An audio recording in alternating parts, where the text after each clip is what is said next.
Hurricane Irma is path in Atlantic Ocean and Florida. In Puerto Rico, some residents are preparing to be without electricity for up to 4 months. In St. Thomas, part of the U.S. Virgin Islands, people are praying their roofs hold. Throughout these American territories and other Caribbean islands in Hurricane Irma's path, there was widespread fear Tuesday, even in the face of preemptive emergency declarations, that this ferocious and possibly historic Category 5 storm will mean a long, painstaking journey back to normalcy. Irma is predicted to become the strongest hurricane on record to hit the Leeward Islands, a band of territories and commonwealths stretching southeast from Puerto Rico. At 11 p.m. Tuesday, the National Hurricane Center declared it a potentially catastrophic Category 5 hurricane that was just off the northern Leewards. Antigua, Barbuda, St. Kitts and Anguilla all are in its direct path, and one meteorology expert issued this grave prediction: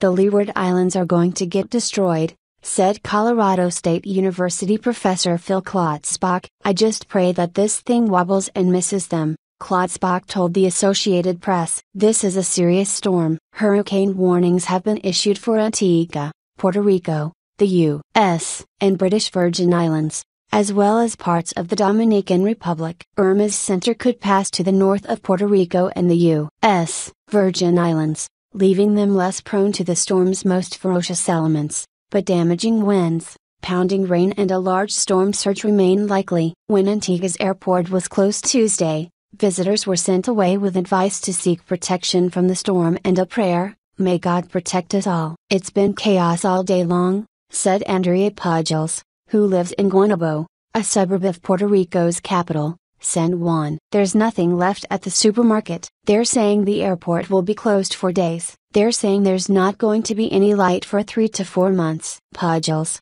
26, spoke to the Washington Post on Tuesday night as she and her father, 55-year-old Edwin Pujals, raced to the airport to retrieve her mother, who was returning home from a trip to Pittsburgh ahead of the storm, having refused to let her family ride out Irma without her. The three will be holed up at home with Andrea Pujals' grandmother and dog, Lady. In and around their city, which is not expected to see much flooding, they said, several churches have opened as shelters for those who have evacuated, and for those forced to do so later. To prepare, the Pujals family stocked up on canned food, water and fuel for their small generator. It provides enough power to run some lights and fans, which in the absence of air conditioning should offer mild reprieve from the wilting tropical air. They've even filled several large garbage cans, anticipating that water and sewer service will be disrupted for who knows how long, Edwin Pujals said. Local government officials have done well, they said,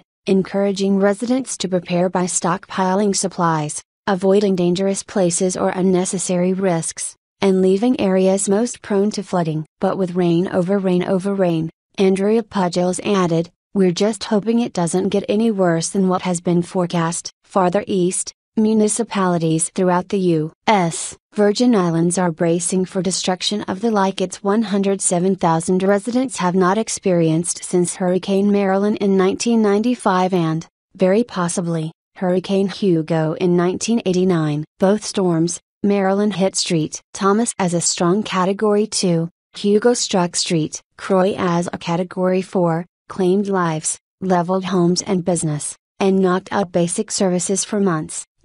Stacey Plaskett, who represents the territory in Congress, told the Post on Tuesday that the Federal Emergency Management Agency has people pre-staged there to help begin recovery efforts once the storm passes. The White House declared a state of emergency there earlier in the evening, but Plaskett, a Democrat, called Irma a local issue and insisted the local government has the lead in ensuring an orderly response. Of principal concern, she said, are the island's hospitals, many of which have lacked enough federal funding to complete building upgrades that would strengthen them against severe weather. What money is given to the Virgin Islands through Medicare and Medicaid is prioritized for patient care, she said. The Navy is standing by, with a hospital ship and medical personnel, to provide evacuations and assistance if needed, Plaskett told the Post. St. Thomas and St. John are expected to be hit much harder than St. Croix, she added. My greatest concern right now is that people stay indoors. Michael Resch,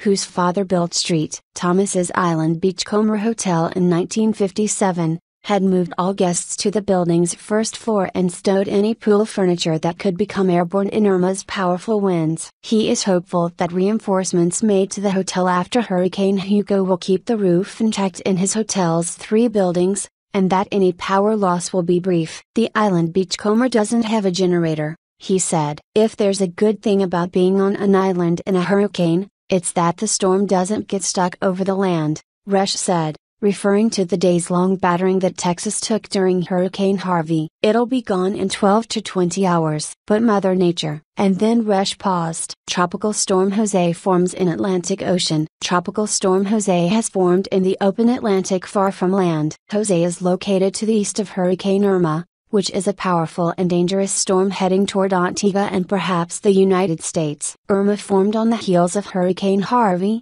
which displaced thousands of residents in Texas. Jose is the 10th tropical storm of the season and is about 1,330 miles east of the Lesser Antilles. The National Hurricane Center, NHC, issued an 11 p.m. advisory that mentions there are no coastal watches or warnings in effect. NHC also adds that Jose is moving toward the west at 14 miles per hour and continues to gradually gain strength. Maximum sustained winds are 50 miles per hour and the NHC says Jose could become a hurricane by Wednesday night. Tropical storm force winds extend outward up to 60 miles from the center. Here are the full details from the latest NHC advisory. Striking images show Hurricane Irma as it hurtles towards Barbuda. Antigua will also be caught in its eye wall. A weather station in Barbuda that was recording for the National Weather Service wind speed and direction every 6 minutes has fallen silent. Its last posting was at 12:12 MAST, 30 minutes ago. Wind gusts of 87 miles per hour were logged. Hurricane Irma has hit the island of Barbuda. Sustained winds there are now at 90 miles per hour, with gusts of 117 miles per hour, and rising. Barbuda in this image is the island marked within the green and yellow eye wall, the ring around the very center of the hurricane. The eye of the hurricane will very soon pass over the island. Washington Post, com. The Guardian, com. GPS News, com.